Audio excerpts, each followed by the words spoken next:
Assalamu alaikum wa rahmatullahi wa barakatuh. Paix et bénédiction à vous tous. Mon problème avec Sahih al-Bukhari. Son nom complet est Mohammed ibn Ismail ibn Ibrahim ibn al-Mughira ibn Bardizbah Abu Abdallah al-Jufi.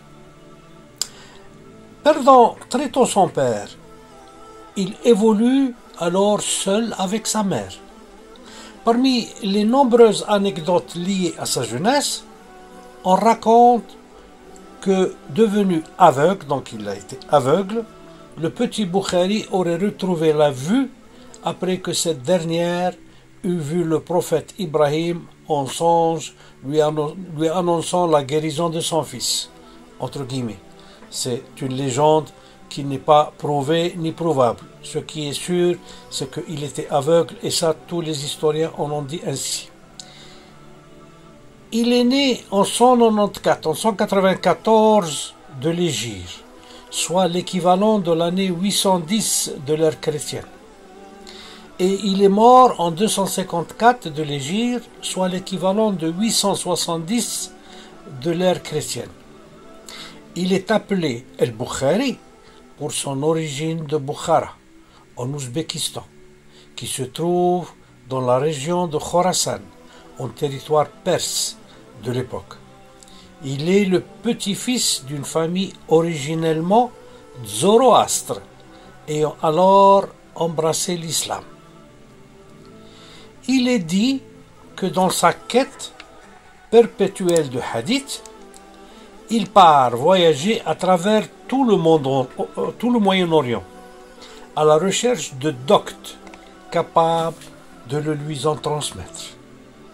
C'est ainsi qu'il rencontrera pêle-mêle, en passant par Médine, Damas, Le Caire, Bagdad et Koufa, il a rencontré les imams Ahmed ou encore Ishaq ibn Mansour. Le plus ancien manuscrit et qui figure à Berlin, c'est-à-dire il se trouve dans un musée de Berlin, remonte au XVe siècle. Ali al-Yunini, frère de Qutb ad-Din al-Yunini, historien du XIIIe siècle, a établi son manuscrit autographe du Sahih al-Bukhari à partir de 4 manuscrits et de 3 traditions orales. Il a détaillé les différentes voies de la tradition dans son épître intitulé Rumuz. Au XVe siècle, le muhaddith Mohammed al-Badrani a ajouté cette épître à son propre manuscrit d'Al-Jami'u Sahih.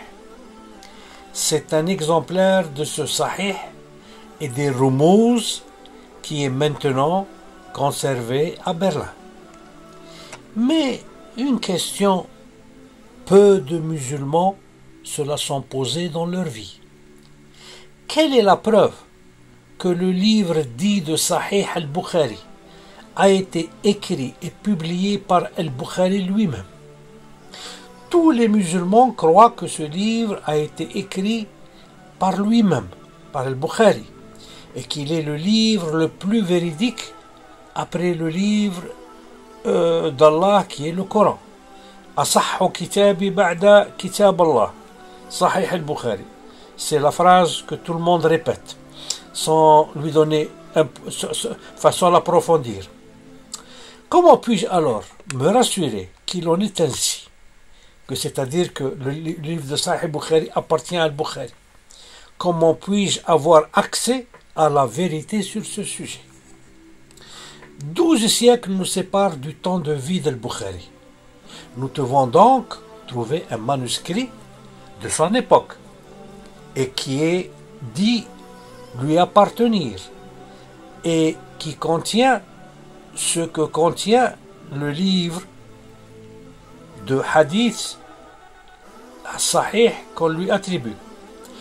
12 siècles nous séparent du temps de vie d'Al-Bukhari. Nous devons donc trouver un manuscrit de son époque et qui est dit lui appartenir et qui contient ce que contient le livre de hadith du Sahih qu'on lui attribue aujourd'hui. C'est-à-dire, il faudrait qu'on trouve un livre de l'époque de Bukhari qui soit exactement le même de celui qu'on a aujourd'hui. C'est ça pour nous rassurer que le livre de Bukhari d'aujourd'hui appartient réellement à Al-Bukhari. En creusant sur la vie d'Al-Bukhari, vous allez apprendre qu'il a eu 90 000 élèves. Demandez alors qu'on vous donne un seul manuscrit attribué à leur maître ou d'un de ces 90 000 élèves, c'est-à-dire un manuscrit provenant de ces 90 000 élèves. Vous saurez sans aucun doute qu'il n'existe aucun manuscrit du temps d'Al-Bukhari et de ses élèves, et qui soit attribué bien sûr à Al-Bukhari. Le premier manuscrit incomplet que l'on trouve attribué à Al-Bukhari remonte au 5e siècle de l'Hégire, soit 239 ans après la mort d'Al-Bukhari. Aucun manuscrit complet de l'époque d'Al-Bukhari ne se trouve avant le 15e siècle. Comment prétendre alors que le livre qu'on a aujourd'hui appartient à Al-Bukhari? De quel droit pouvons-nous affirmer cela sans pouvoir le prouver? On a touché ce qui concerne l'historicité pleine de doutes sur l'appartenance de Sahih al-Bukhari à lui-même, à Al-Bukhari. Et si ce Sahih signifie que tout ce qui est dans le recueil de hadith dit appartenir à Al-Bukhari est véridique et appartient réellement au prophète Mohammed sallallahu alayhi wa sallam, ceci doit être confirmé par le Coran ou ne pas être contradictoire avec la parole d'Allah. Et là, vous allez être choqués quand vous allez entendre le contenu de certains hadiths où le prophète Mohammed sallallahu alayhi wa sallam est décrit d'une façon honteuse et humiliante. Il est accusé d'avoir dit des choses qui sont diamétralement opposées à ce que nous enseigne Allah dans son Saint-Coran sur son prophète Mohammed sallallahu alayhi wa sallam. Il est traité comme un pervers dans Sahih al-Bukhari, un pervers sexuel et un homme violent, alors que Allah nous le présente dans son Saint-Coran comme ayant une grande moralité. Coran chapitre 68, versets de 1 à 4. Noun, par la plume et ce qu'ils écrivent. Tu, c'est-à-dire Mohammed, tu n'es pas, par la grâce de ton Seigneur, un possédé. Et il y aura pour toi, certes, une récompense jamais interrompue. Et tu es certes d'une moralité éminente. Noun, wal qalami wa ma yasturun, ma anta bi ni'mati rabbika bi majnoun, wa inna laka la ajrun ghayra mamnoun, wa innaka la'ala khuluqin azim.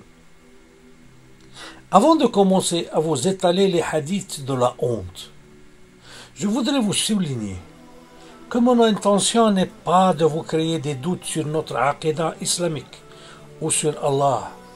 Bien au contraire, je voudrais renforcer en vous la foi en Allah en vous invitant à vous éloigner de ce qui pourrait vous créer des doutes sur Allah et sur la moralité de son prophète, sur sa force spirituelle et sa soumission totale à Allah. Ce que je veux, c'est réveiller votre conscience, afin que vous vous rendiez compte que ceux qui renvoient sur les hadiths et les considèrent comme étant la parole du prophète et par conséquent la révélation d'Allah ne font qu'accuser le prophète de ce qu'il n'a certainement pas dit ni fait et ne font que dire des mensonges contre Allah et son messager. Cela vous invite certainement à être des associateurs, comme nous l'a souligné Allah dans son Saint-Coran. Coran chapitre 7, verset 33. Dit, mon Seigneur n'a interdit que les turpitudes, les grands péchés, tant apparents que secrètes.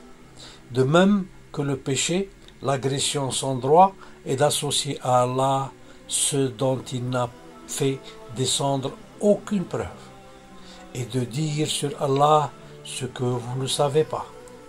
قل إنما حرم ربي الفواحش ما ظهر منها وما بطن والإثم والبغي بغير الحق وأن تشركوا بالله ما لم ينزل به سلطانا وأن تقولوا على الله ما لا تعلمون. Comment est-il possible alors d'accepter de ces prétendus recueils de hadiths sur le prophète qui nous disent que sallallahu alayhi wa sallam a tenté plusieurs fois de se suicider au début de la révélation et que l'ange Gabriel alayhi salam venait le convaincre à ne pas le faire? Comment peut-on croire que ces hadiths soient vrais même s'ils se trouvent dans un livre considéré injustement? Je souligne, ce livre est considéré injustement comme le plus véridique après le livre d'Allah, le Coran. أصح كتابي بعد كتاب الله أكبر كذبة. Dans Sahih al-Bukhari, hadith 6988, nous lisons. Le hadith est long et je vous traduis de celui-ci juste ce qui nous concerne dans cette discussion. Après la première visite de l'ange Gabriel au prophète Mohammed sallallahu alayhi wa sallam, il est resté longtemps sans avoir reçu de nouvelles visites de l'ange Gabriel. Il tomba alors dans une crise profonde et une grande tristesse. Il se rendait alors sur le sommet des montagnes pour se suicider. Et au moment où il s'apprêtait à se jeter dans le vide, l'ange Gabriel lui apparaissait et lui disait: « Oh Mohammed, tu es vraiment le messager d'Allah », comme pour le tranquilliser. Alors le prophète revenait sur sa décision sur sa décision de se jeter dans le vide et se retirer. Et à chaque fois où la visite de l'ange Gabriel retardait longtemps, le prophète sallallahu alayhi wa sallam retentait le suicide. L'ange Gabriel lui apparaissait de nouveau en lui disant la même chose pour le tranquilliser, c'est-à-dire: « Oh Mohammed, tu es vraiment le messager d'Allah. » Lisons maintenant le hadith en langue arabe.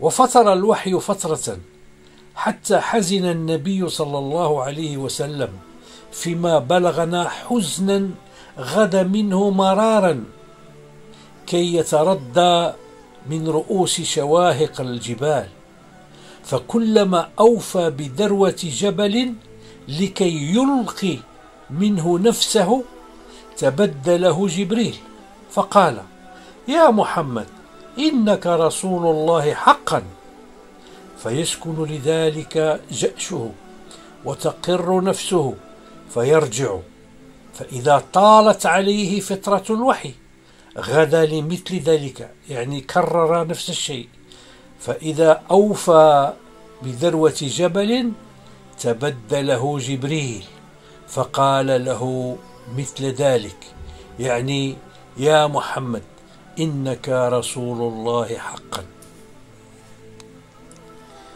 Peut-on croire en un hadith de ce genre? Un prophète du courage du prophète Mohammed sallallahu alayhi wa sallam et de son intelligence, reconnu par ses grands ennemis comme un grand homme de l'histoire de l'humanité, tenterait le suicide parce qu'il ne supportait pas l'absence de celui qui lui a transmis le message d'Allah? Le suicide n'est-il pas un grand péché selon notre foi islamique? Comment un grand prophète comme Mohammed sallallahu alayhi wa sallam puisse se comporter ainsi en décourageant ses fidèles et en leur démontrant qu'il est un homme faible, sans courage? Beaucoup de chouyours de l'islam tentent de donner des excuses tendant à affaiblir ce hadith. Il y en a des centaines d'autres hadiths similaires dans Sahih al-Bukhari et dans les autres livres de hadith. Mais pourquoi les gardent-ils dans le livre attribué à al-Bukhari s'ils sont faibles ou douteux? C'est-à-dire ces hadiths, s'ils sont faibles ou douteux, rejetez-les, écartez-les, enlevez-les du livre. Pourquoi n'efface-t-il pas ces insultes et ces accusations infondées sur le prophète? Et surtout, pourquoi continue-t-il à considérer Sahih al-Bukhari comme étant le livre le plus véridique après le livre d'Allah? N'est-ce pas là du kufr pur et simple que de comparer le livre d'Al-Bukhari avec le livre d'Allah, surtout en sachant ce qu'il contient? Je vais vous citer un autre hadith scandaleux et honteux attribué au prophète sallallahu alayhi wa sallam et qui fait partie des preuves que les ennemis de notre messager utilisent pour le souiller et le considérer comme étant un pervers sexuel. Et nous disent, ce n'est pas nous qui inventons ces mensonges sur votre prophète, mais c'est ce que votre tradition écrite contient. Et il nous montre ces hadiths-là, que vous allez voir, entendre, et dont certainement je n'aurais pas le courage de vous les citer si j'étais en face de vous, surtout s'il y a des femmes entre vous. Donc excusez-moi, mais c'est juste pour un intérêt d'information que je suis obligé de vous citer ces hadiths, et d'autres encore plus pires que celui-ci. Je commence déjà par cela, et puis au fur et à mesure, je vous citerai des hadiths de ce genre qui sont vraiment scandaleux. Vous allez le voir. Vous voici la version arabe de ce hadith dont je voudrais vous parler encore. ثبت هذا الحديث من عدة طرق عن أنس بن مالك رضي الله عنه، ومنها ما رواه الإمام البخاري من طريق قتادة قال: حدثنا أنس ابن مالك رضي الله عنه قال: كان النبي صلى الله عليه وسلم يدور على نسائه في الساعة الواحدة من الليل أو من النهار، وهن 11. قال: قلت لأنس: أو كان يطيقه، يعني هل كان يقدر على ذلك؟ يقدر أن يجامع نساءه 11 في خلال ساعة واحدة؟ فقال: كنا نتحدث أنه أعطي قوة 30. وقال سعيد بن قتادة: إن أنسا حدثنا 9 نسوة، يعني واحد يقول بأن له 9 نسوة والآخر يقول 11. كيفما كان الحال، يعني الذي يهمنا أنه يطوف على نسائه جنسيا في خلال ساعة واحدة، شيء لا يتصوره العقل. هذا نجده في صحيح البخاري 268. Je vais vous lire le hadith en langue française et préparez-vous au choc. L'imam al-Bukhari nous a rapporté de la part du compagnon du prophète Qatada ce qui suit. Anas ibn Malik, le sahabi, radiyallahu anhu, c'est Qatada qui dit, il dit que Anas ibn Malik, le sahabi radiyallahu anhu, nous a dit: le prophète sallallahu alayhi wa sallam faisait le tour de ses femmes, c'est-à-dire en ayant un rapport sexuel avec elles, en 1 heure de la nuit ou du jour, et elles étaient 11 femmes. Alors Qatada dit: j'ai dit à Anas, en était-il capable? C'est-à-dire, est-ce que le prophète était-il capable de faire 11 rapports avec ses femmes? Alors Anas répondit, il lui dit: on disait qu'il avait la virilité de 30 hommes, c'est-à-dire la force sexuelle du prophète Mohammed était immense, comme si cela est une chose que l'on doit savoir et comme si cela est une chose qui nous sert dans notre pratique religieuse. Je ne sais pas à quoi. La hawla wa la quwwata illa billah. À quoi nous sert de savoir que notre prophète avait la virilité sexuelle de 30 hommes? Que diront ceux qui liront ce hadith sur le prophète? Ne diront-ils pas que notre prophète est un pervers sexuel? Et si nous allons approfondir ce hadith et chercher en supposant que le prophète aurait vraiment raconté ce hadith sur son rapport sexuel avec ses femmes, quel enseignement avait-il voulu nous transmettre en nous disant qu'il consommait 11 rapports sexuels avec ses femmes en 60 minutes, soit 5,45 minutes par femme? Wallahi, c'est scandaleux. Penser cela de notre prophète, c'est vraiment scandaleux. Pensez cela de l'homme qui a sorti l'humanité de l'obscurantisme du Moyen-Âge à la lumière des sciences et de la connaissance. Je vous en supplie de me dire si ce comportement est digne de celui sur lequel Allah a dit dans le Coran, et tu es certes d'une moralité éminente. وَإِنَّكَ لَعَلَى خُلُقٍ عَظِيمٍ. Est-il d'une grande moralité celui qui a un rapport sexuel de cette manière animale avec ses femmes? Est-il d'une grande moralité celui qui a un rapport avec 11 femmes en 1 heure? Quel respect avait-il alors avec ses femmes? Comment repousser les agressions de ses ennemis qui nous montrent ces hadiths en confirmation de leurs accusations de notre prophète de perversité sexuelle? Hashaka ya Rasulallah. Les musulmans ont abandonné ton message et ont sanctifié les livres qui disent de toi les pires choses et les pires offenses et insultes, et ont délaissé le Coran, le message d'Allah, qui n'a pas besoin d'autres livres pour qu'il soit compris. Coran chapitre 45, verset 6. Voilà les versets d'Allah que nous te récitons en toute vérité. Alors, dans quel hadith croiront-ils après le hadith d'Allah et après ces versets? تلك آيات الله نتلوها عليك بالحق فبأي حديث بعد الله وآياته يؤمنون. Coran chapitre 6 verset 38. Nulle bête marchant sur terre, nul oiseau volant de ses ailes qui ne soit qu'en vous en communauté. Nous n'avons rien omis d'écrire dans le livre. Nous n'avons rien omis d'écrire dans le livre. Puis c'est vers leur Seigneur qu'ils seront ramenés. وَمَا مِن دَابَّةٍ فِي الْأَرْضِ وَلَا طَائِرٍ يَطِيرُ بِجَنَاحَيْهِ إِلَّا أُمَمٌ أَمْثَالَكُمْ مَا فَرَّطْنَا فِي الْكِتَابِ مِنْ شَيْءٍ ما فرطنا في الكتاب من شيء ثم إلى ربهم يحشرون. Il est temps de prendre conscience de ce contenu scandaleux et honteux sur le prophète sallallahu alayhi wa sallam et de purifier tous nos livres de hadith et de fiqh et de nous soumettre au Coran et au très peu de hadith sahih qui ne dépassent pas les 200 unités. Nous sommes à l'époque de l'Internet pour tous. À l'époque où cacher les vérités devient impossible et où l'information circule à la vitesse de la lumière.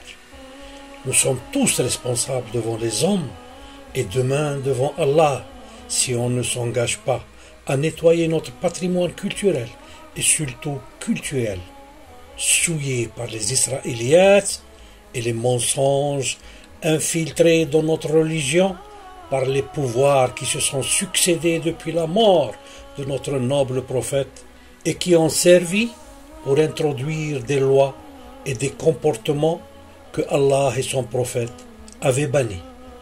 Nous devons libérer nos intellects de la léthargie dans laquelle ils ont été emprisonnés depuis 14 siècles. Notre religion est une religion de l'intellect, pas une religion de la superstition et des rêves utopiques et de l'obscurantisme. La raison doit régner comme reine dans nos pays, loin de tout obscurantisme, et notre religion doit être gérée par des scientifiques, pas par ceux qui ont failli dans les filières de la science moderne. Nos imams doivent être des ingénieurs, des chirurgiens, des médecins, des astronautes, et pas de ceux qui ont appris à mémoriser ce qu'ils ne sont pas en mesure d'interpréter ni de filtrer avec une vision scientifique plutôt que la vision obscurantiste traditionnelle dont les acteurs sont majoritaires. Nous verrons, Inch'Allah, des dizaines d'autres hadiths de ce genre, et ce, non pour nuire à notre prophète sallallahu alayhi wa sallam, mais pour dénoncer et nettoyer les mensonges dits sur lui. Dans le passé, peu étaient ceux qui avaient un rapport quotidien avec les livres de hadith, car il n'y avait ni Internet, ni Google, ni la disponibilité de ces recueils pour tout le monde, il y a seulement 20 ans. Aujourd'hui, l'accès au moteur d'Internet est à la portée de tout le monde, et nous vivons malheureusement quotidiennement des attaques de personnes qui n'ont aucun niveau et qui ont trouvé dans nos livres de hadith les pires accusations à notre prophète sallallahu alayhi wa sallam. Il est accusé de perversité, d'immoralité, de pédophilie, ainsi que de violence et d'obscurantisme en général, chose qu'il a combattue de la meilleure des façons et les a extirpés du cœur de notre doctrine religieuse. La vraie, bien sûr, pas celle inventée et propagée par l'empire abbasside et qui règne encore dans tout le monde dit islamique. Je vous invite à tous à approfondir ces sujets et à participer avec ceux qui veulent redonner à leur foi en Allah l'aspect intellectuel qu'elle a perdu et de divulguer ces vidéos partout afin de sensibiliser le monde islamique et afin surtout de craindre le jour où les faux musulmans seront accusés d'avoir abandonné le Coran. Coran chapitre 25, versets de 27 à 30. Le jour où l'injuste se mordra les deux mains et dira « Hélas pour moi, si seulement j'avais suivi chemin avec le messager. Malheur à moi, hélas si seulement je n'avais pas pris un tel pour ami. » Entre parenthèses, Bukhari et compagnie. Il m'a en effet égaré loin du rappel, le Coran, après qu'il me soit parvenu. Et le diable déserte l'homme après l'avoir tenté. Et le messager dira, Seigneur, mon peuple a vraiment pris ce Coran pour une chose délaissée, c'est-à-dire qu'il a délaissé le Coran dans l'abandon, ce qui est la vérité aujourd'hui. Il suffit de visiter chaque vendredi les mosquées et vous n'entendez parler que de hadith, pas de rarement vous entendrez parler de versets. Le verset en langue arabe. ويوم يعض الظالم على يديه يقول يا ليتني اتخذت مع الرسول سبيلا يا ويلتى ليتني لم اتخذ فلانا خليلا لقد أضلني عن الذكر بعد إذ جاءني وكان الشيطان للإنسان خذولا وقال الرسول يا ربي إن قوم اتخذوا هذا القرآن مهجورا. اللهم إني بلغت وآخر دعوانا أن الحمد لله رب العالمين والسلام عليكم ورحمة الله وبركاته. Paix et bénédiction à vous tous.